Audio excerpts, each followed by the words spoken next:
बिस्मिल्लाहिर्रहमानिर्रहीम। अस्सलाम वालेकुम नाज़रीन, आप यूट्यूब चैनल देख रहे हैं। मैं इमरान खान हूँ। सबसे पहले जो इमरान खान साहब का ट्वीट है, ये बड़े लंबे अरसे के बाद इतना तफसीली ट्वीट इमरान खान साहब का बाहर आया। और ये जो ट्वीट है, ये 3 ट्वीट्स के ऊपर उनकी पूरी तहरीर आई है, क्योंकि इमरान खान साहब की फैमिली वहाँ पर मौजूद थी, कुछ जर्नलिस्ट भी वहाँ मौजूद थे, वकला भी मौजूद थे, और एक समात है जो बड़ी लंबी चली है। अब उस समात में इमरान खान साहब ने जो जो बातें की, वो सारी फिर रिपोर्ट की गई उनके ट्विटर अकाउंट के ज़रिए से। इमरान खान साहब ने जो ट्वीट किया, ये बड़ा इंपॉर्टेंट है।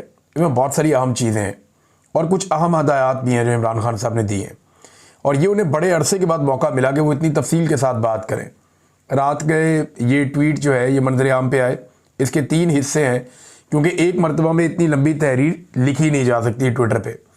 तो इमरान खान साहब ने क्या कहा, ज़रा ये गौर से सुनिएगा। इसमें आपको पूरा मंजरनामा नज़र आ जाएगा कि इमरान खान साहब कहाँ लेकर जाना चाहते हैं तहरीक को, सिचुएशन को, और वो क्या देख रहे हैं इस वक्त, वो किस सिचुएशन में है।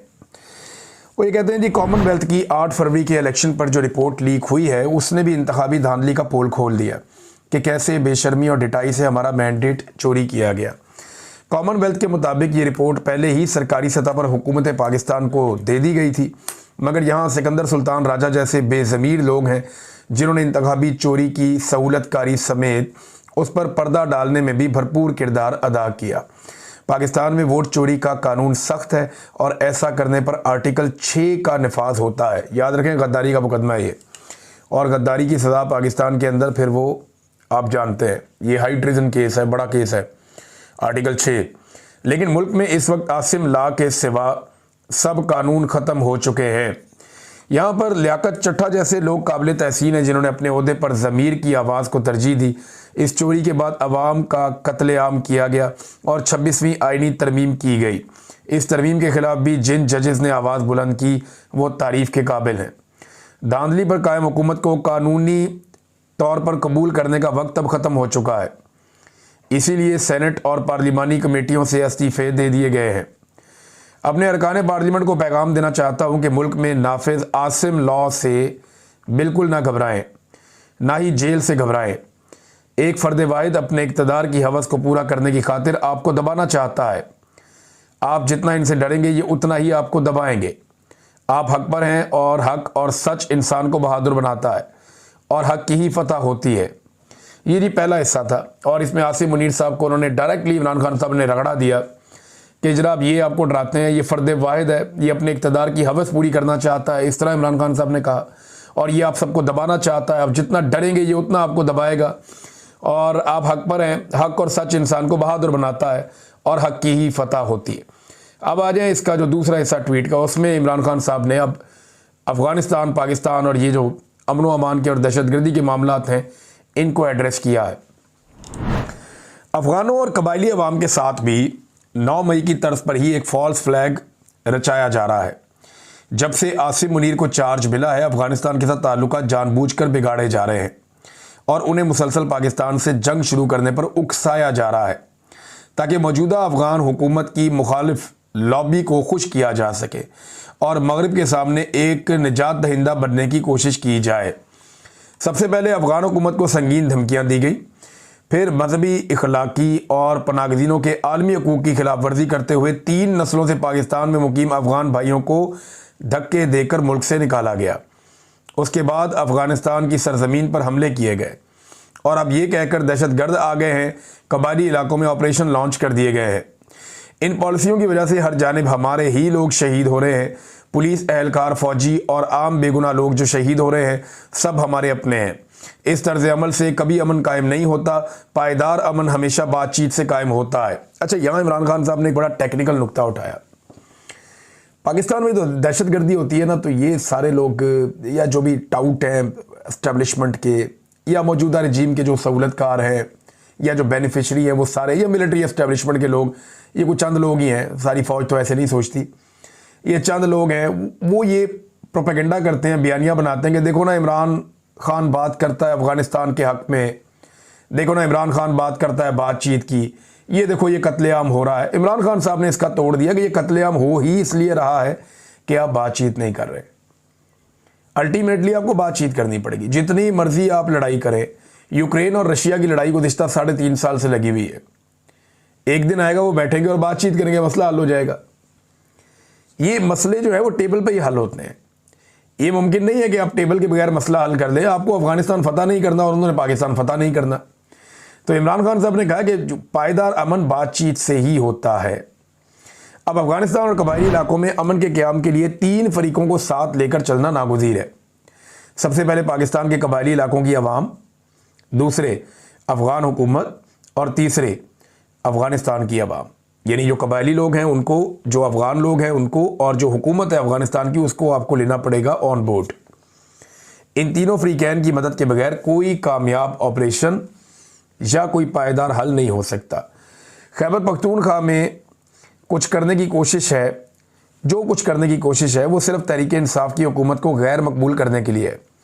मिलिट्री ऑपरेशन से दहशतगर्दी मज़ीद बढ़ेगी और जब पुलिस इस बढ़ती हुई दहशतगर्दी को कंट्रोल करने में लगेगी तो गवर्नेंस और अमन व अमान का बेड़ा गर्क हो जाएगा। ऐसी ही पॉलिसी ANP के दौर में भी अपनाई गई थी। खैबर पख्तूनख्वा के तमाम MPAs, MNAs और सेनेटर्स वज़ीर आला के साथ बैठकर वहाँ के मसाइल का जल्द अज जल्द हल निकालें। खसूसी तौर पर जिन इलाकों में सैलाब आया है वहाँ अमन कायम रखने के लिए खसूसी इक़दाम किए जाएँ। हमारे इत्तेहादी महमूद खान अचकज़ई की क़यादत में एक अमन वफ़द लेकर अफ़गानिस्तान जाएँ और वहाँ बातचीत से मसाइल का हल तलाश करें। अली बिन गंडापुर को वो कहता है जी कि मेरे पास पासपोर्ट ही नहीं है। वैसे कहानियाँ बहुत अजीब हैं गंडापुर साहब की। आज तक उन्होंने जो कहानियाँ सुनाई पाकिस्तान की तारीख़ में कोई सियासतदान ऐसी कहानियाँ नहीं सुना सका। कभी वो बेशुमार पहाड़ क्रॉस करके कई ज़िले पार कर जाते हैं और वो भी एक रात के पहर में कर जाते हैं, रातों रात। जो काम लोग सुपर फिट ह्यूमन बींग्स नहीं कर सकते वो गंडापुर साहब कर गए, और वो ह्यूमनली पॉसिबल ही नहीं है। बहुत ही अजीब काम किया उन्होंने। कभी इमरान खान कहते हैं डी चौक जाओ तो वो डी चौक ही नहीं जाते। कभी वो कफन पहन के निकलते हैं, लोगों को बोलते हैं कि मौत के मुंह में हमने जाना है, हमारे जनाजे पढ़ देना, फिर वहाँ पे लाशें छोड़ के खुद भाग जाते हैं। तो बहुत अजीब अजीब काम किए गंडापुर ने। फिर वो कहते हैं मैं 90 दिन के बाद सियासत छोड़ दूंगा अगर इमरान खान बाहर ना आया तो। अब ये बयान भी उनका 12 जुलाई का है। 12 अगस्त 12 सितंबर 2 महीने और 2 दिन तो गुजर गए और 2 महीने और तीसरा दिन अब जारी है।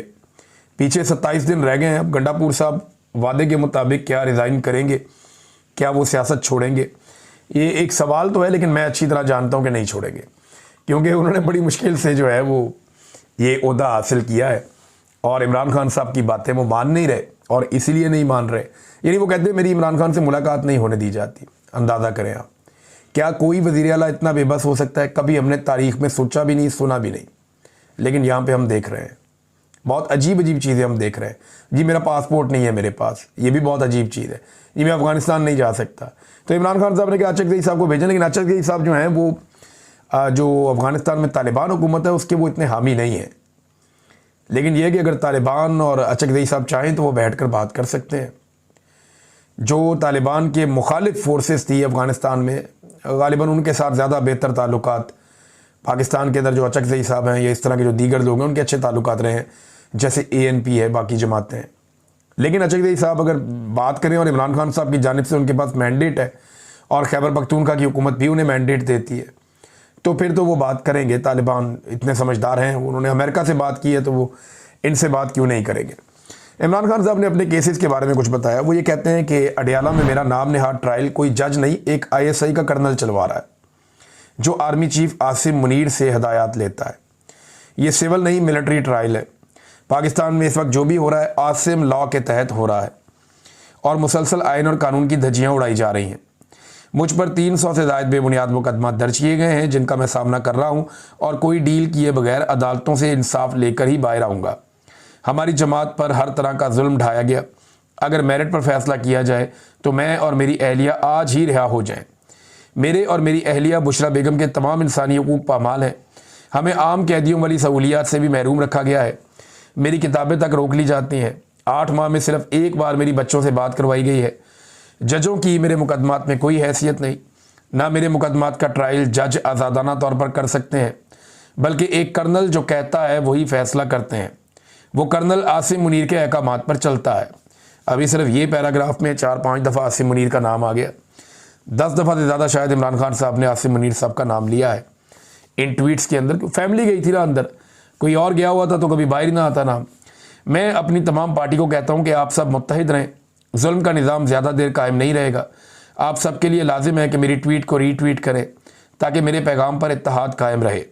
खैबर पख्तूनख्वा में, अच्छा, ये ट्वीट को रीट्वीट करने का इमरान खान साहब ने कहा। चंद जो बड़े मशहूर लोग हैं पाकिस्तान तहरीक इंसाफ के, उनका मैंने चेक किया। जुनैद अकबर साहब ने ट्वीट को रीट्वीट किया, फैसल अमीन खान ने ट्वीट को रीट्वीट किया, ये अली अमीन गंडापुर के भाई हैं।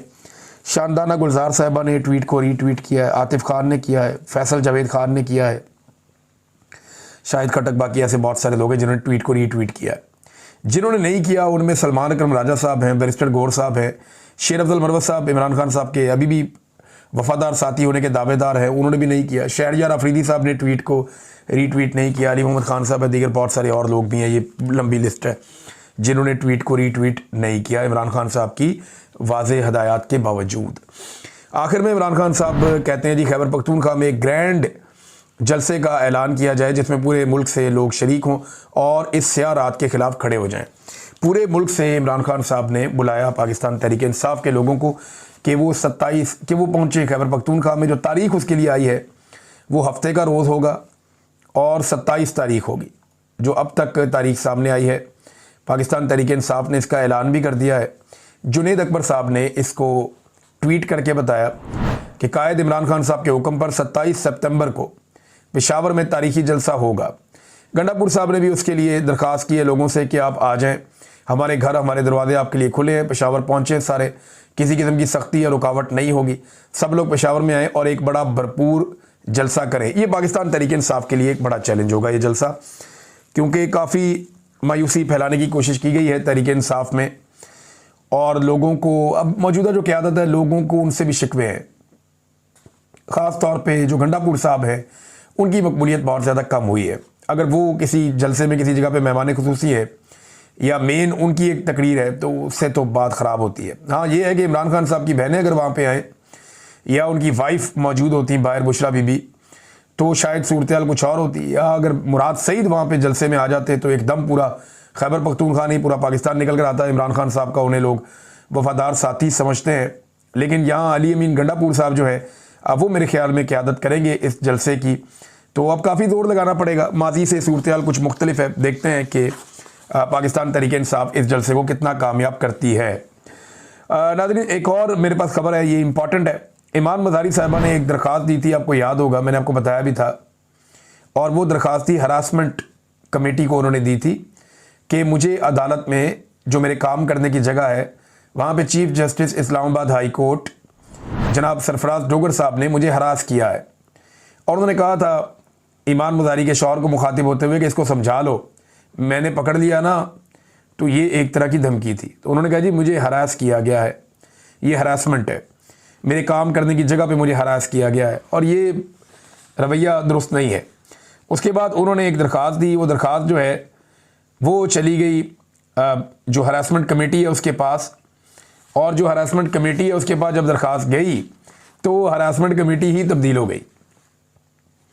ये जो था ना, ये बड़ी ब्रेकिंग न्यूज़ है और आपको यहाँ से अंदाज़ा हो जाएगा कि पाकिस्तान का निज़ाम चल कैसे रहा है। हुआ ये था कि जुलाई में 17 जुलाई को सरफराज डोगर साहब ने एक काम किया था कि जस्टिस समन रफ़त इम्तियाज़ साहिबा को बनाया था कॉम्पिटेंट अथॉरिटी या सरबराह बनाया था इस्लामाबाद हरासमेंट कमेटी का।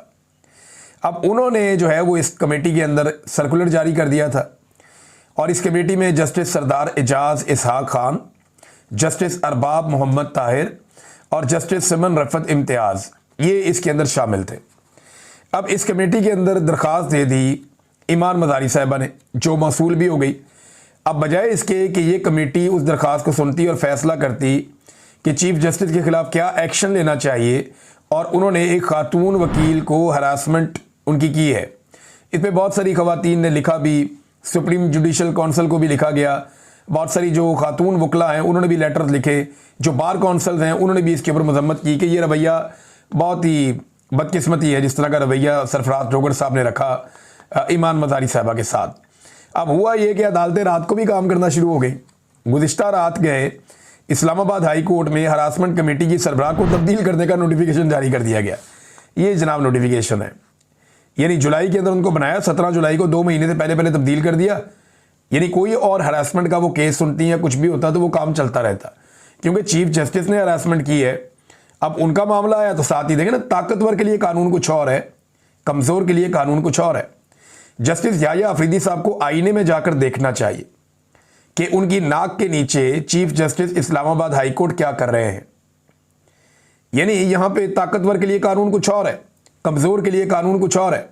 हरासमेंट कमेटी बनाई गई, एक खातून जज को उसका सरबराह बनाया गया, काम चल रहा था। लेकिन जैसे ही एक बड़ी मछली उसके अंदर फंसी, जैसे ही एक ताकतवर उसके नरगे में आया, जैसे कि जस्टिस सरफराज डोगर, तो उस ताकतवर ने अपने इख्तियार को इस्तेमाल करते हुए वो खातून जज साहिबा को उस कमेटी से आउट कर दिया।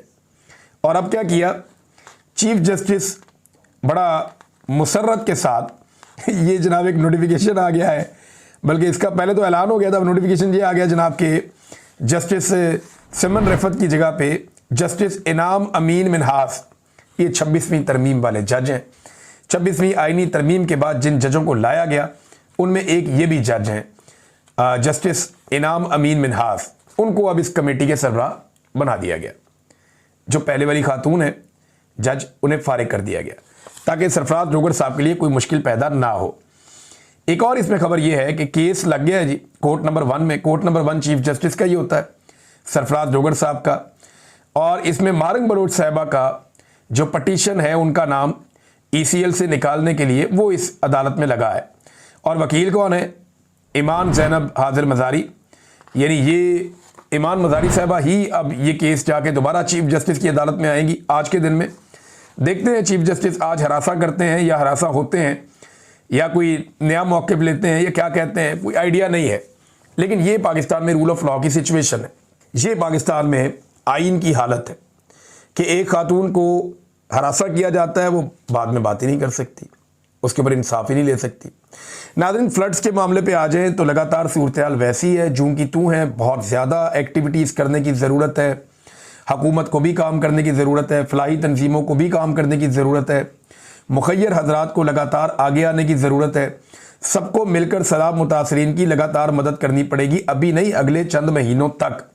और ये लगातार मदद करनी पड़ेगी, तभी जाकर काम बनेगा, वरना ये मुमकिन नहीं रहेगा। और अगर सब मिलके भी जोर लगाएंगे तो आप सबको नहीं संभाल सकते। ये डिज़ास्टर इतना बड़ा है। इंडिया की मिसाल आपके सामने है, उनकी तमाम सिविल सोसाइटी, उनके लोग, उनकी आबादियाँ, उनकी कम्युनिटी, उनकी गवर्नमेंट, वो सारे मिलकर काम कर रहे हैं और वो कोशिश कर रहे हैं कि जल्द अज जल्द लोगों का जो ज़िंदगियाँ हैं वो वापस ट्रैक पे आ जाएं। लेकिन अभी तक तो हमारा पानी नहीं निकला, अभी तक तो हमारे लोग अपने घरों को वापस नहीं जा पाए। तो सिचुएशन बहुत ख़राब है। आप सबसे गुजारिश है कि दिल खोल कर सैलाब मुतासरीन की मदद करें, आगे बढ़